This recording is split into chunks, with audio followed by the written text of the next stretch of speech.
네, 안녕하세요. 신박사 인사드리겠습니다. 2022년 9월 22일 신박사의 장마감 먹기 방송 하도록 하겠습니다.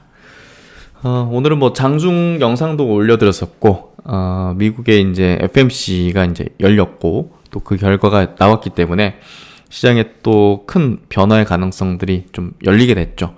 그런 부분들을 오늘 시장에서 잘 한번 체크해 보고요. 또 이제 FMC에 대한 어떤 증권사별 그 의견들, 분석들도 한번 체크해 보면서 또 여의도의 시각도 한번 점검해보는 그런 시간 같이 가져보도록 하겠습니다.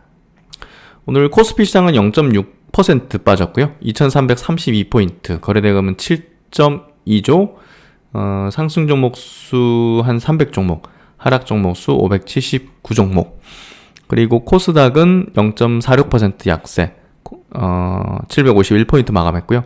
거래대금은 6.1조, 하락 종목 수가 한 2배 이상 정도 많았던 장세였습니다. 수급 큰 변동은 없었어요. 외국인이 코스피에서 600억, 코스닥에서 한 400억 정도.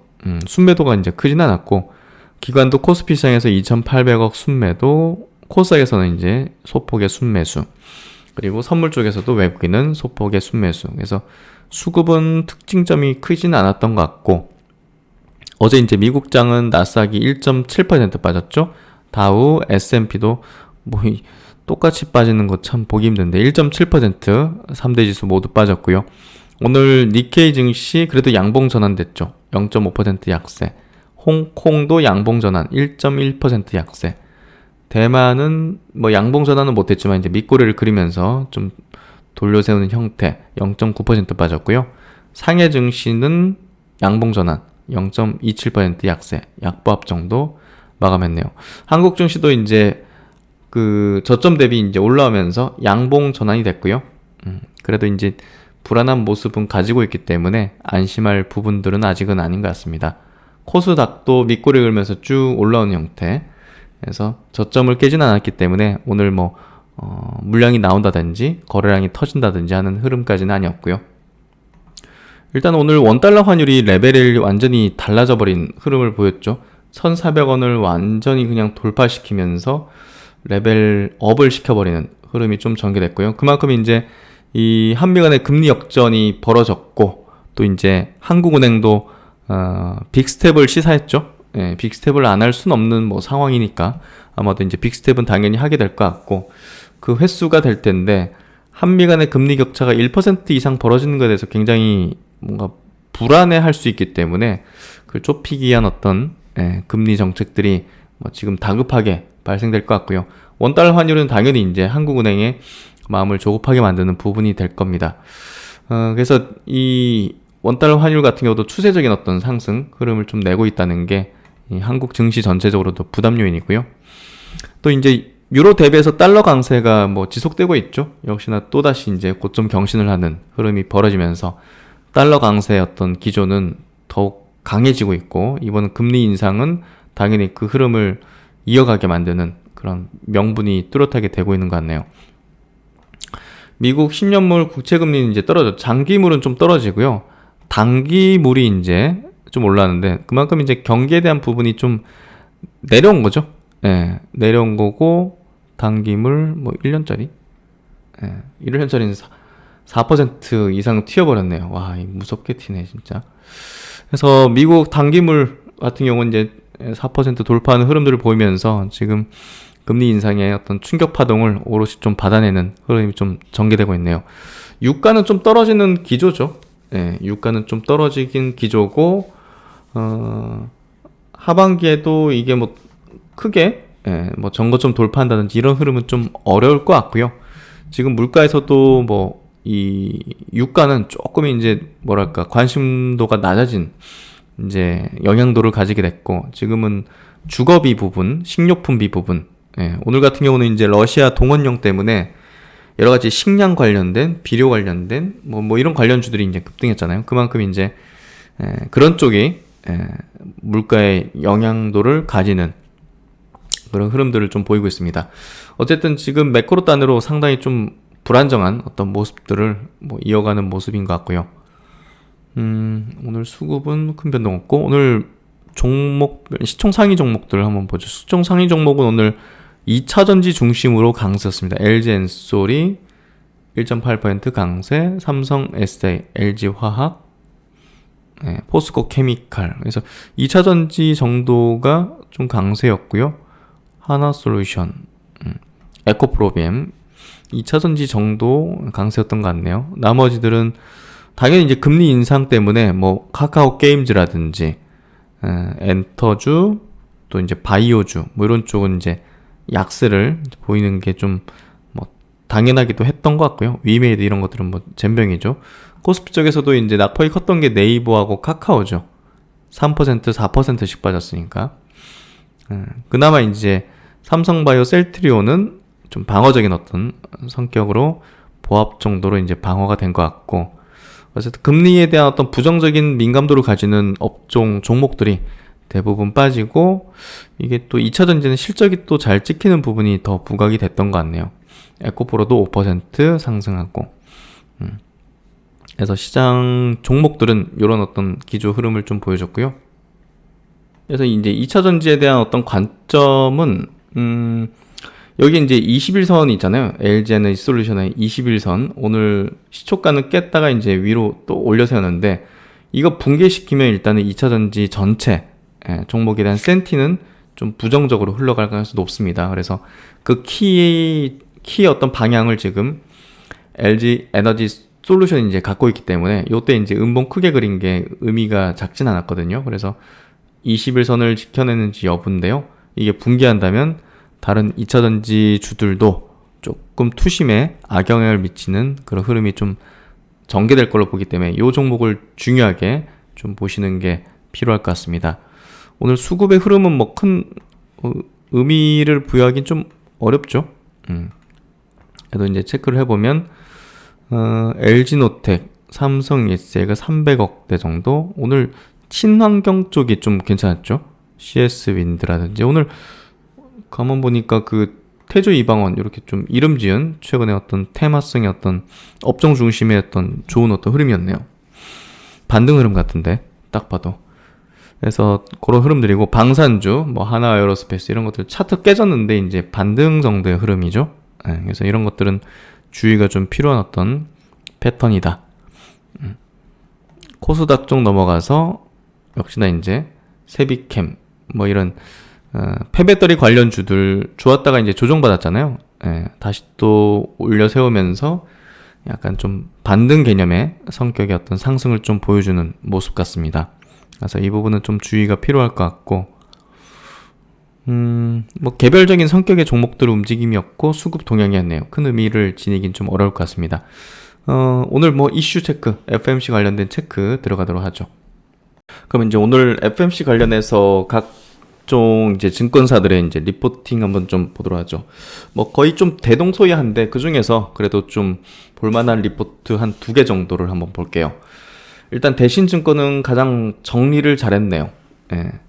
연준의 이제 오버킬. 저는 오버킬이 뭐 무슨 용어가 했는데 찾아보니까 물가 상승을 이제 억제하기 위해서 이제 수요를 이제 억제하는 차원의 이제 그런 거를 이제 오버킬이라고 하는데, 결국 이제 경기 침체에 대한 어떤 가능성을 확실히 이제 못을 박은 그런 FMC였던 것 같고, 이번 FMC에서 이제 금리를 결정하고 또 이제 발언을 하면서 개인적으로 좀 들었던 생각은 이 정도의 어떤 금리 인상의 속도라든지 또 이제 그 양적 긴축에 이제 9월부터 본격 들어가지 않습니까? 이제 시중 유동자금을 흡수하는 건데, 이 전례 없는 수준의 이런 급전직한 이때 정책의 어떤 변화 자체가 과연 이제 금융시장이든 또 다른 자산시장이든 이게 뭔가 문제들이 터질 텐데, 또 이제 언제까지 뭔가 좀 견딜까 뭐 하는 생각이 좀 들고요.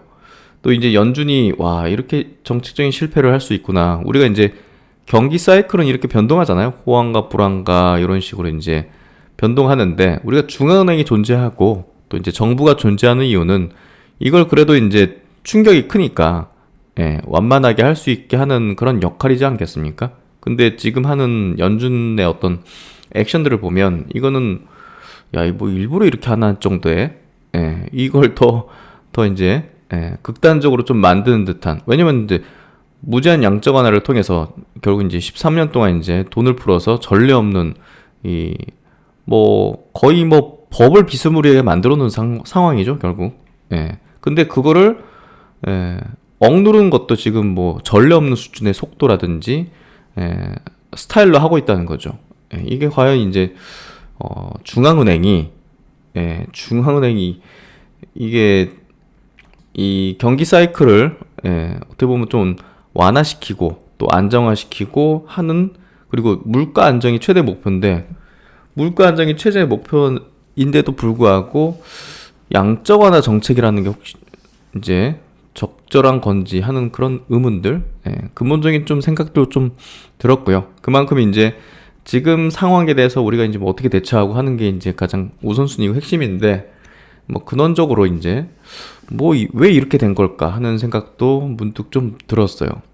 그리고 금융시장이든 혹은 이제 부동산 시장이든 야 이거 감내할 수 있나 하는 생각이 드는 그런 어떤 FMC 결과였던 것 같습니다. 어제 이제 새벽에 좀 보면서 잠이 좀 부족하긴 한데 어쨌든 좀 굉장히 좀 임팩트가 큰 것 같고요. 또 이제 주식시장에 대한 어떤 영향도 자체가 이거 당분간 굉장히 좀 좋지는 않겠구나 시장이. 전체 시장에 대한 얘기죠. 뭐 종목별로는 이제 다르게 움직이겠지만 어쨌든 시장적으로는 굉장히 좀 좋지는 않겠구나. 추세 전환이 될 수 있는 그런 시점이 조금 불확실하거나 언제가 될지 모르겠구나 하는 그런 생각이 좀 드는 그런 내용이었던 것 같습니다. 그래서 개인적으로도 전략상 상당한 또 변동을 좀 가져야 되는 포인트라고 좀 생각이 됐고요. 대신증권에서 나온 이제 그 정리된 리포트죠. 9월 FMC에서 3번 연속 75bp 자이언트 스텝 금리 인상을 단행했다.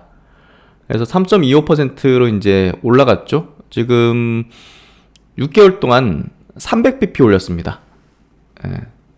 6개월 동안 3%를 올렸어요, 금리를. 그게 이제 무슨 신흥국도 아니고 지금 미국입니다.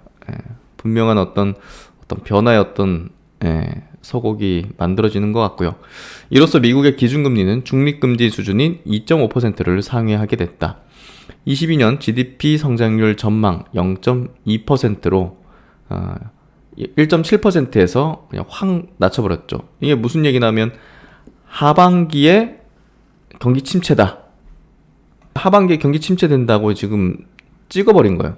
그러다 보니까 이제 시장이 반응을 하고 이런 부분들을 뭐 선반영한 측면도 지금 어느 정도 있을 거고, 또 이제 내년으로 넘어가는 이 내년에 금리 인하 안 하겠네 하는 것들을 보면서 조금 실망감, 그리고 후퇴하는 또 뭐 수급들도 섞여 있을 거고요.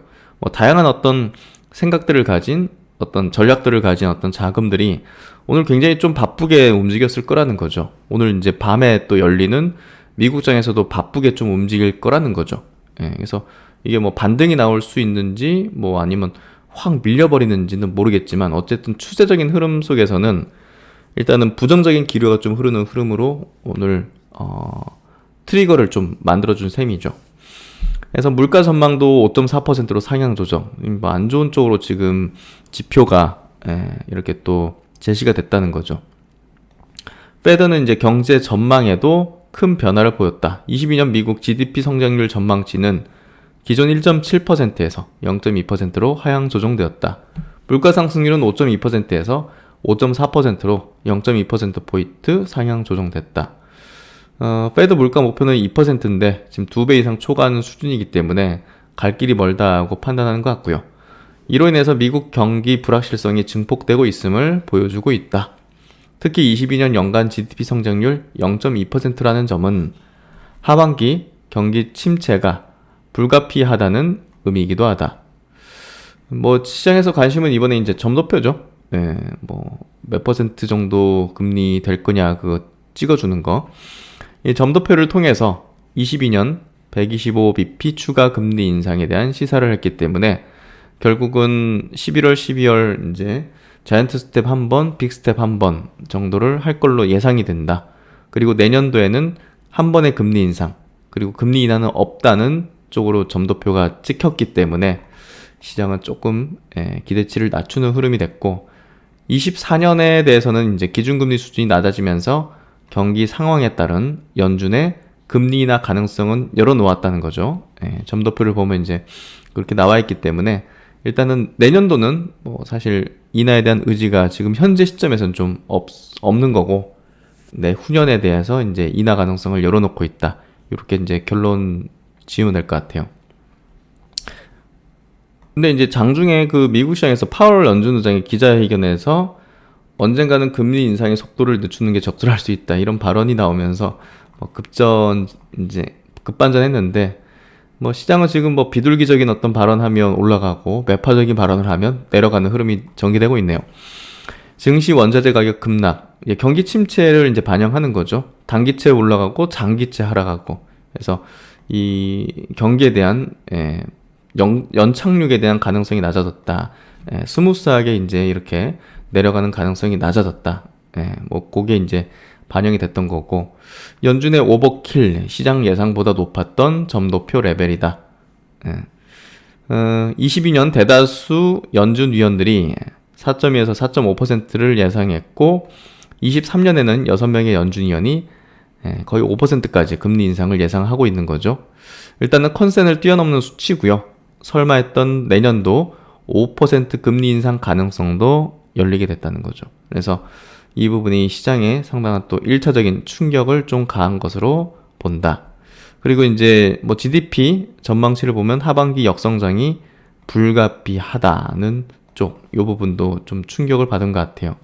일단은 뭐 시장에서는 반전의 빌미를 이제 찾아야 되는데, 파월 연준 의장은 이제 기자회견에서 기존의 스탠스를 이제 유지를 했죠. 인플레 잡겠다. 연착륙 가능성은 좁아졌다. 뭐 감내해야 된다고 이제 얘기를 계속 하는 거죠. 침체, 그리고 이제 고통을 감내해야 된다, 이런 얘기를 하는 거죠. 그는 연준의 통화 정책은 지금보다 더 긴축적이거나 아니면 더 오래 긴축적이어야 한다고 강조해서 매파적인 스탠스를 이제 명확히 한 거죠. 이게 이제 시장에도 어느 정도 좀 물가 심각하니까, 이 뭐 우리가 이제 물가라는 게 이제 소비라는 게 이게 또 그 심리적인 부분이잖아요. 그래서 어쨌든 이런 발언을 통해서도 낮추고자 하는 어떤 의지를 좀 보인 거라고 생각하면 될 것 같고요. 이제 이건 뭐 피할 수 없는 길이 된 거죠. 경기 침체 가능성과 이제 고강도 긴축이라는 이중고를 이제 겪게 될 글로벌 금융시장이다. 이 부분에 대한 명확성 때문에 일단 피하고자 하는 수급들은 나갔을 거고, 뭐 되려 이제 기회라고 보는 수급들은 또 들어올 텐데, 기회라고 보는 수급이 이제 크지 않기 때문에 시장에 대해서는 좀 지금 현재 부정적인 기류로 작용되고 있는 것 같고요. 당초 예상보다 큰 경기 충격을 감안해야 할 상황으로 본다. 이건 이제 대신증권에서 얘기하는 부분입니다. 그래서 이제 코스피를 비롯한 글로벌 증시의 중장기 추세는 명확해졌다고 판단한다. 연준을 비롯한 글로벌 주요국의 중앙은행의 고강도 긴축과 글로벌 경기 불확실성 확대, 경기 모멘텀 약화라는 이중고에 상당 기간 시달릴 수밖에 없음을 다시 한번 확인시켜 주었기 때문이다. 긴축과 경기 악화 중 하나라도 방향성이 바뀌어야 변화가 가능할 것이다. 그렇죠? 그러니까 금리 정책이든 여러 긴축 정책이든 이 정책적인 어떤 변화의 스탠스가 뭔가 좀 나와줘야 이 방향이 바뀌는 거죠. 지금 현재로서는 지지부진하거나 혹은 하락할 가능성도 있는 거죠. 시장 전체적으로. 그래서 그런 부분에서 뭔가 좀 방향이 바뀌어야 된다는 부분인데, 아직은 이제 굳건하게 뭐 물가 때려잡기 해서 경기 누르겠다는 얘기를 뭐 파월장이 얘기하고 있기 때문에 방향성이 아직 언제 바뀔 가능성이 있는지에 대해서 시장이 모른다는 거죠. 그 불확실성이 결국은 시장을 좀 회피하고자 하는, 위험자산에서 좀 회피하고자 하는 그런 수급 이탈을 낳고 있다고 보면 될 것 같습니다. 그래서 대신증권은 전략적으로는 주식 비중 축소, 현금 비중 확대를 유지한다. 9월달 FMC 이후 투자 심리 변화, 가격 변수의 등락 과정에서 반등이 전개되더라도 전략적 스탠스를 강화해 나갈 필요가 있다. 그러니까 이제 이번 FMC 이후 반등해도 요거를 이제 요걸 강화해 나가야 된다. 주식 비중 축소, 현금 비중 확대를 강화해야 된다. 이 얘기를 하는 거죠. 전략 스탠스를 강화해 나갈 필요가 있다. 그러니까 이제 확고하게 얘기하는 거죠. 대신증권에서도 반등하면 축소해라. 이 얘기를 좀 하는 것 같고요. 그리고 이제 KB증권에서 나온 리포트도 하나 보도록 하죠. 일단은 그 매파적 스탠스 75 그리고 100 놓고서 고민하는 중 만약 75bp를 선택한다면 시장의 오해를 막기 위해서 금리 인상폭 이외의 것들은 매파적으로 나갈 수밖에 없었다. 이번 FMC가 매파적일 수밖에 없었던 이유다. 뭐 일견 좀 타당한 이야기죠. 올해 남은 두 번의 FMC에서 75, 50 이렇게 인상이 이제 예상되죠. 증시는 금리 상승과 또 경기 침체 압박을 받을 수밖에 없는 상황이 됐고요. 결국은 뭐 기댈 거는 지금 실적 시즌에 대한 기대를 거는 수밖에 없다 이렇게 얘기를 하고 있네요. 이제 뭐 다음 달 부터는 이제 3분기 실적 시즌으로 들어가니까요. 거기서 시장 예상보다 좀 좋은 어떤 실적들을 좀 낸다면 반등을 좀 하지 않겠는가를 기대하는 거죠. 그리고 이제 시장 컨셉보다 좀 긍정적인 거는 그 내년 금리 인상 횟수 부분에서 1.5회에서 1회로 이제 줄었다는 거. 근데 이 부분은 뭐 크게 시장에서 신경 쓰지 않는 부분인 것 같아요. 워낙 지금 올해 높게 이제 형성시키는 금리 수준 때문에 그런 것 같고요. 제목, 여기서 또 감내할 수 있을까? 사실 진짜 봐야 할 것은 금융시장이 연준의 금리 인상을 어디까지 버텨낼지다. 그러니까 지금 금리 올리는 것들 또 이제 또 양적 긴축으로 돈을 흡수하는 부분이 규모 자체가 이게 우리가 뭐 과거 생각할 수준이 아니기 때문에 엄청난 수준이기 때문에 어쨌든 금융시장이 뭐 지금 여기 보시면 파월도 주택시장도 이제 조정을 겪을 것이다고 이렇게 얘기하고 있는데 이게 이제 조정 정도 어느 정도일지 뭐 이게 이제 우리가 좀 굉장히 불확실한 부분인 거죠. 우리 80년대하고 많이 비교하죠. 당시도 뭐 오일 쇼크 비롯해가지고 극복하기 위해서 금리를 이제 상승시키는 그런 정책들을 이제 했죠. 긴축을 하던 이제 당시 볼커. 근데 이제 그때 상황하고 지금 상황은 많이 다르다는 거죠. 이 리포트에서 얘기하는 거는 80년대 이제 금리를 이렇게 20%까지 10%에서 한 20%까지 끌어올릴 때는 그 경제 상황 자체가 밸류에이션이 굉장히 대공황 저점 수준으로 낮았다는 거죠. 왜냐하면 15년 동안 앞선 15년 동안 불황이어가지고 여기 보시면 불황이어가지고 굉장히 낮았다는 거예요. 그래서 퍼 밸류에이션도 이제 S&P 500 기준으로 6.6배. 와 이거 뭐 지금 생각해도 굉장히 저평가긴 하네요. 그리고 이제 뭐 이미 금리도 굉장히 높은 수준이었고, 근데 이제 뭐 그리고 이제 그 당시 또 이제 주가도 올라갔고, 근데 지금은 15년간 이제 지금 뭐 주식과 부동산이 끝없이 올라왔죠. 2008년 금융위기 이후 금융위기면 15년인가? 거의 15년이네. 그렇죠. 15년간 자산 버블은 부풀었고 초저금리 플러스 호황으로 이제 금융 레버리지. 제가 생각하는 건 그 이제 ETF 같은 상품이 굉장히 거대해졌어요.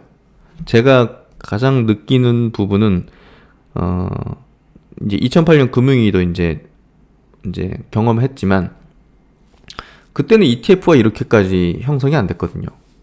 그래서 야, 이 ETF가 이게 어떻게 보면 굉장히 좀 도미노 같은 어떤 역할을 할 수도 있는데 하는 생각이 드는 거죠. 어떻게 보면 금융의 레버리지라는 개념이죠. 그래서 뭐랄까 이번에는 좀 ETF에 대한 부분을 좀 우리가 주의할 필요가 있고 미국의 ETF를 이제 전 세계적으로도 많이 이제 거래하고 있기 때문에 또 많은 어떤 펀드라든지 이제 자산들이 좀 편입한 상태이기 때문에 그게 조금 우려스러운 부분이죠. 여기서도 이제 금융 레버리지는 폭증한 상태다. 또 어딘가는 뭔가 또 레버리지가 붙어 있을 수도 있죠. 저번에 이제 소프트뱅크 손정희 회장 쪽에서 이제 빅테크에 대한 어떤 레버리지 상품이 굉장히 망가졌던, 그때 조정이었잖아요. 조정 나왔던데 이제 망가져 버렸던 그런 것들이 이제 우리가 지금 표면적으로 모르는 그런 어떤 뭐 장외 상품도 있을 수도 있고, 예, 여러 가지 우리가 모르는 데서 이제 갑자기 뭔가 터지는 거거든요. 그래서 분명한 건 지금 피치를 올리고 있는 금리 인상의 속도와 폭, 그리고 긴축의 강도, 이제 자금을, 유동성을 빨아들이는 어떤 정책적인 부분, 이런 것들이 결국은 어디선가는 문제를 일으킬 거라는 겁니다. 그걸 지금 어디서 그럴지 모른다는 거죠.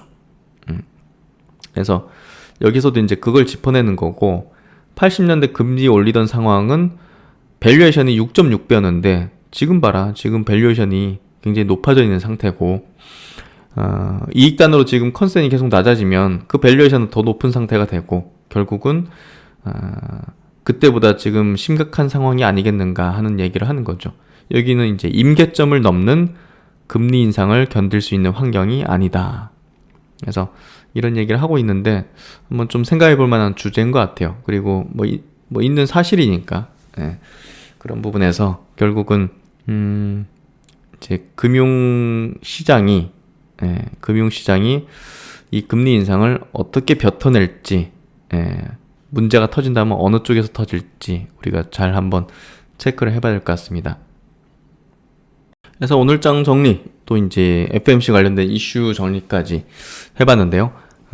전체 뭐 시장 흐름 자체가, 뭐 경기 흐름, 이런 부분 자체가 우리가 좀 경험하지 못한 그런 흐름이 좀 되고 있습니다. 그래서 정말 뭐 누구도 유리하고 누구의 경험도 어떻게 보면 유리한 결정을 내지 못하는 그런 상황인 것 같은데요. 계속적으로 이제 현상화에 대한 어떤 냉철한 좀 판단, 분석을 통해서 어떤 대안이 필요할지, 어떤 액션들, 또 버틸 수 있는 종목은 계속 버티면서 또 기회를 모색할 수 있는 쪽은 또 기회적으로 또 그 공간을 메울 수 있는, 또 이제 그 손실을 메울 수 있는 그런 어떤 전략들도 같이 고민해보는 시간 계속 가져보도록 하겠습니다. 언제든 뭐 길은 있죠. 주식시장이 매력적인 이유는 결국은 완벽한 정답은 없는 시장에서 답을 찾아 나가려고 하는 그런 어떤 정신 아닐까 싶습니다. 그리고 뭔가 좀 대중적으로 어떤 액션들과 좀 반대되는, 특별한 어떤 투자 아이디어, 이런 것들이 결국 이제 승재로 만들어주기 때문에 대중적인 어떤 생각들, 습성들, 이런 것들을 좀 벗어나고자 하는 어떤 노력들을 하는 게 매우 중요하다고 봅니다. 그래서 지금 같은 시기에 대부분의 사람들은 어떻게 하고 있느냐를 좀 보는 것도 중요하고요. 그 반대편의 액션이 어떤 의미일까, 어떤 행동과 또 수익의 정도를 나올 수 있을까를 하는 고민해보는 시간도 제가 볼 땐 의미가 있을 것 같아요. 그만큼 주식시장은 작동 원리 자체가 100명 중에 뭐 5명 정도가 큰 수익을 내는 거지 100명 중에 95명이 큰 수익을 내는 시장은 아니잖아요. 그게 작동 원리고 뭐 그게 메커니즘인데 그걸 거스를 수는 없고요. 여러분이 100명 중에 5명이 돼야 된다는 거죠. 그래서 그런 부분에서 내 주위에서 주식하는 사람들, 대중적인 어떤 지금 반응들, 대응들, 액션들, 지금 100명 중에 95명은요 주식이 물려가지고 움직이지 못하고 있습니다. 그러니까 나머지 5명은 어떻게 액션을 취하고 있을까 하는 생각을 해보는 것도 뭔가 좀 다른 생각으로 나아갈 수 있는 방법이 되지 않을까, 이런 생각이 좀 듭니다. 네, 오늘도 고생 많으셨고요. 신박사 또 다음 시간에 좋은 내용으로 뵙도록 하겠습니다. 감사합니다.